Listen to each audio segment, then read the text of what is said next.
Hey guys, Theo here from Believe Hi-Fi, and today, as you can see, we've got Genelec's 8331 three-way coaxial studio monitor to go through. So let's waste no time and get straight into it. All right, so we've got the two monitors here.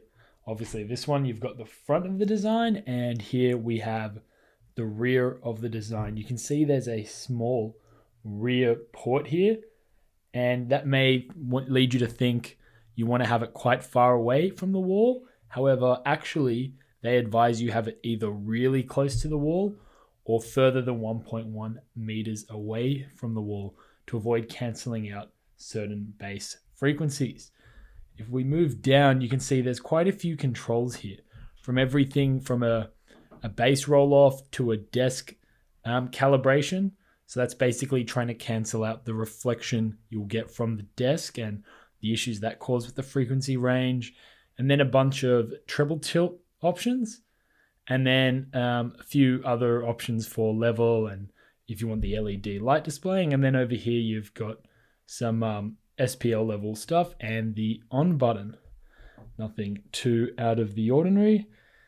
And underneath you have the inputs and the GLM network connector.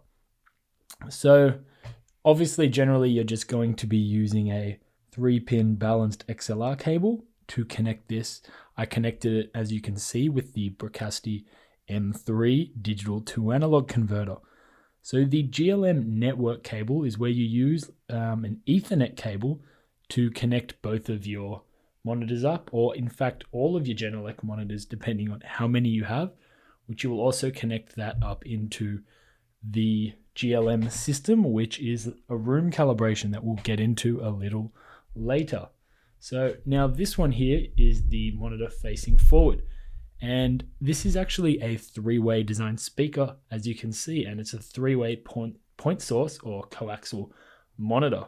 So as we can see in the middle, you've got your tweeter here, and then your mid-range driver, and interestingly you've got your bass drivers. It's hard to see, but sort of in there, and there's one in the bottom as well. So you've got two bass drivers there, I believe. So really interesting design, but there are some awesome advantages to going with this design, the three-way design.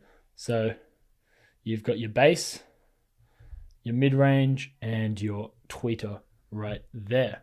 They're fairly compact, as you can see, compared to the size of my hand. This is the smallest monitor in their range. This is the 8331. There's an 8341, a 51, and I believe there's an 8361 as well, which I've seen. It's massive compared to this. However, apparently, tonally, they all sound really, really similar. And the only difference obviously will be the scale and probably the low end and the power and how loud they can play. However, I was testing these as designed in a near field setting with about a 1.3, 1.4 meter equilateral triangle setup, with the monitors pointing directly at my ears, and I had them raised up so they were almost exactly in line with my ears, what the tweeters were. So that's how I had them set up, and sure, they could go plenty loud enough. Anyway, I'm going to get myself back on the camera and go through my experience with the monitor and some sound impressions. Okay, so before I get into how they sound, I want to go over the GLM. The GLM is basically this piece of hardware and software, obviously, that they have where you plug in your Genelec system into their small GLM kit.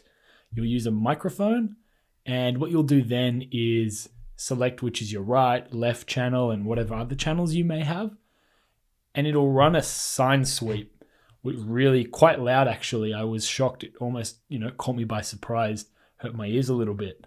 And it'll run a sweep through each speaker, and it'll take that recording from the microphone. On the display, it's going to show you the frequency response and the issues in your room, and then it basically tries to make a correction for that. So the other cool thing is once it's done that, you can turn it off and turn it back on again so you can see the difference. And I'm going to tell you straight away, it absolutely works, and it works very, very well. And not only does it work very well, it's super easy and super quick to do. First thing I noticed straight away was the imaging improved by tenfold. You almost got that sense instantly, like the speakers kind of disappeared, and my center image was much stronger, and everything else in the stereo image was much better and more pronounced. The other thing is it smoothed out the frequency response, especially with the mids. They definitely made the mids more equal, whereas I think it was definitely more sort of upward tilting sounding mids, or heavily upward tilting sounding mids in this room before I calibrated them. So first off, that software it's really fantastic, and there's a lot of technology that's gone into these monitors, being the three-way coaxial design and having that GLM, so I'm very impressed. Now, the other thing, the coaxial design, is it cool? Is it worth it? Well, what it helps with is that phase and time alignment, right? And I noticed that the imaging was really spectacular. So I'm going to talk about the imaging now while I talk about the coaxial design, because I think they go hand in hand, and the GLM obviously. So the imaging, as you'd want from a studio monitor, was very, very precise. I had a really strong center image, and I didn't need to play around too much with setup like I would a normal speaker in a much larger room. Being near field and having that GLM software made setup much easier. But the soundstage was very, very good. And I was quite surprised. These speakers are very small. I was quite surprised at the sense of verticality I got. So it wasn't just, sometimes you get an image that's just sort of a horizontal image. I had some highs, I had some lows in the image. I had the vocalist sometimes sitting a little bit higher up, and you'd hear a guitar sort of down here. But everything was fairly pinpoint in terms of I could go, that's exactly there, which is really what you want from a monitor. They did depth fairly well. Not the best, but I've had them fairly close to the wall, so take that with a grain of salt. But there was a little bit of depth. And overall, the imaging I was extremely, extremely, extremely impressed with. Probably the best part of this studio monitor was the imaging. And the soundstage, they do sound a lot bigger than they are, because they're not very big, but they definitely sound a lot larger than this. With imaging and soundstage out of the way, let's move into how these sound, and I'll try and give you a few comparisons later on into the sound impression, just in case you've heard some of those other speakers. It might give you a good reference point to go, well, I know how that sounds, so if it sounds like this in comparison, I'll either like it or I won't like it. So I'm going to start with the overall characteristic in general, and then I'm going to move into the bass, the mids, and the highs, and then just some opinions of my own littered throughout the whole section. So first of all, overall impressions. This is a very clean sounding speaker. Quite neutral, I would say. It seems though the mids are a little bit tilted up, just a little bit. It feels like the lower mids are maybe just a little bit shallow of what I would perceive as neutral, and the upper mids are just a little bit more pronounced, but that does give that greater sense of space in the imaging and clarity in the imaging, because those lower mids, or anywhere from, let's call it 150 to 300, even up to around that area, that can sort of add that richness and warmth, but too much of that can muddy and everything up. So to me, it seems that area is a little bit, tiny bit scooped, and then the upper mids and leading into the treble is just a little bit upwards.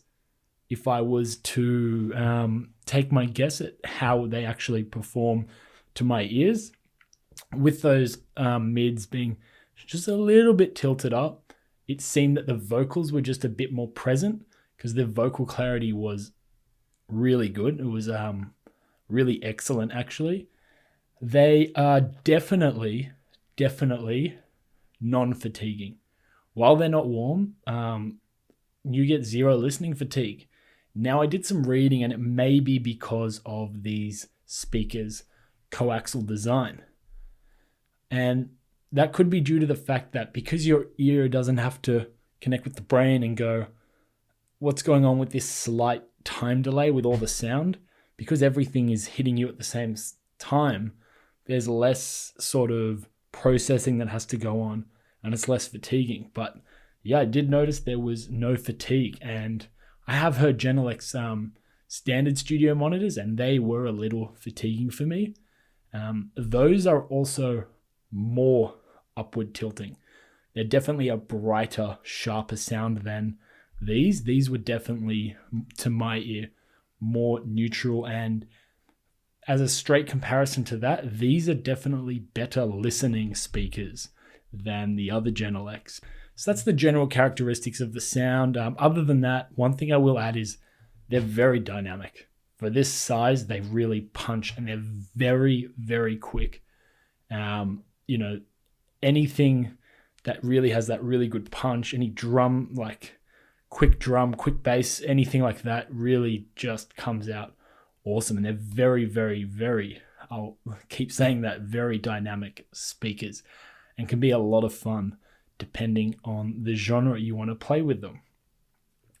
So let's move into the bass. For their size, they do go pretty low. I believe they can actually get to just below 50 hertz, so pretty impressive for a small box like this. But you do, what do you expect? You do miss those lower frequencies, and I really noticed it, that, you were just cutting out. It was almost like you really heard nothing below 50. Like, I've heard a lot of speakers, bookshelves, that say they go down to 50 hertz, and they sounded like there was more to the bottom end than I was getting with these. But in saying that, what it does give you, so let's say anything above 50, 60 hertz, was very, very clean and well articulated. So the quality of the bass it did give me was very clean and very articulate and extremely fast. Very, very quick bass. I did my Harbath video. It's no comparison. The bass and the dynamics on this blow that speaker out of the water. Moving on from the bass and going into the mids, as I said, I feel like that 150 to 300 is just a little bit de-emphasized. Now, I did try them in all different positions in this room and another room, and I still noticed, while it got better in some occasions, I still noticed, even with the GLM, it sounded just a little too shallow there, and that took away from some enjoyment for me.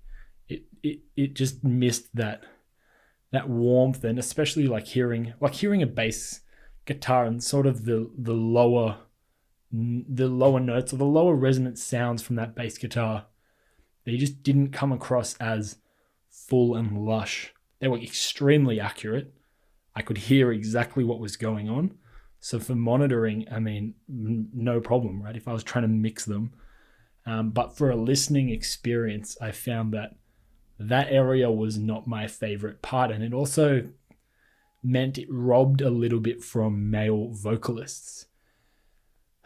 However, let's be real here. This is a studio monitor. This isn't a Harbath or something that's you're meant to listen to and sit back and enjoy and be like, wow, my music sounds fantastic. This is something for professionals, and professionals want to use this to make sure that their music sounds accurate and they can pick out all the flaws. And for that, when I'm talking about the mid-range, it was excellent. I could pick out everything really well. So, leave that slight scoop aside. And maybe it's there deliberately, maybe not, but to give, as I said, more sense of separation. But male vocalists aside, female vocalists sounded excellent. You could hear that airiness to their voice. Maybe the timbre's a touch metallic, a touch cold, a touch sterile. But that aside, the vocals sounded really, really nice, female vocals, and they were imaged spot on. No issues there for me. In terms of the instruments, strings weren't my favorite, but again, I could hear everything that was going on. I could hear fingers moving. I could hear the pick touching the guitar. I could hear all of those nice things. The best instrument on these are drums, just straight out. The sound of a drum stick striking the drum on these speakers was fantastic. And the transient response is right on. You know, they're very quick. They're very articulate on that leading edge. And I give them top marks for drums. They sound fantastic. For drums, I think the bigger set, or if you get the matching sub, drums would be amazing on these speakers. Really amazing. So yeah, if you had the bigger model and you had the subs with them, I think it would be absolutely fantastic for drums. Right up there with what I think the best speaker is for drums. That's a monitor that I've heard, the PMCs, right up there with that. Actually, these are probably a bit faster, while they have a bit more bang. They whack you right in the chest. Now, extending up into the treble, these are not bright. They are really, to me, they just seem dead neutral, and they just seem to extend out. You know, you get a nice bit of sparkle where you want it. The detail in the treble frequencies is very, very, very good. There's all the detail you want with no fatigue. Some people, for listening enjoyment, might want a little bit more sparkle in that brilliance range just to make things sound more fun, but that's not what these speakers are. So now I've gone through the bass, the mids, and the highs. I'm going to take you through two cases here. This is me, which is the audiophile that wants to check these speakers out for listening enjoyment. For me, it didn't fit the bill for that. Now, I used a bunch of tracks in my test playlist and a bunch of CDs which aren't on Tidal. If you want to check out that playlist, it's in my previous video. And I went through almost every track on there, and most of the tracks on there that I enjoy are acoustic, vocal, instrument-heavy music where you want a bit of lushness in the mid-range, which is why I bought my Harbour speakers when I did.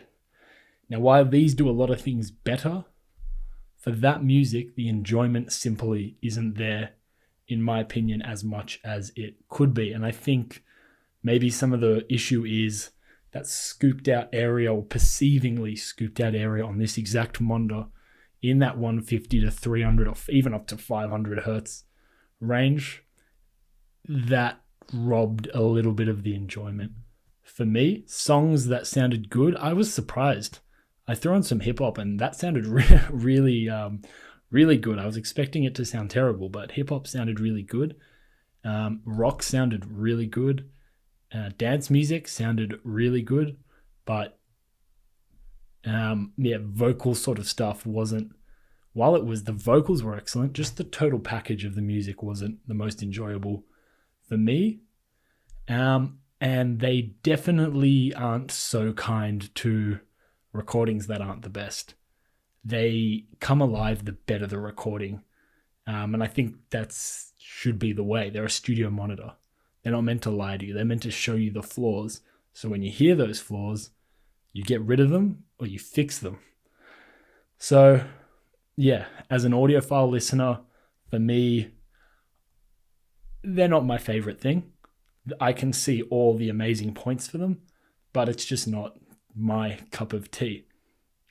All right, so if I was going to use these for producing, I would say very good. There was everything I usually test for hearing was right there in terms of, so I have these few quick tests I run, and these quick tests are basically songs I know that have these slight flaws in them, and they're very hard to discern, but I ran all of those tracks on these speakers and I discerned them very easily every time. And for that reason, I think it's going to be a fantastic speaker if you're buying them to produce.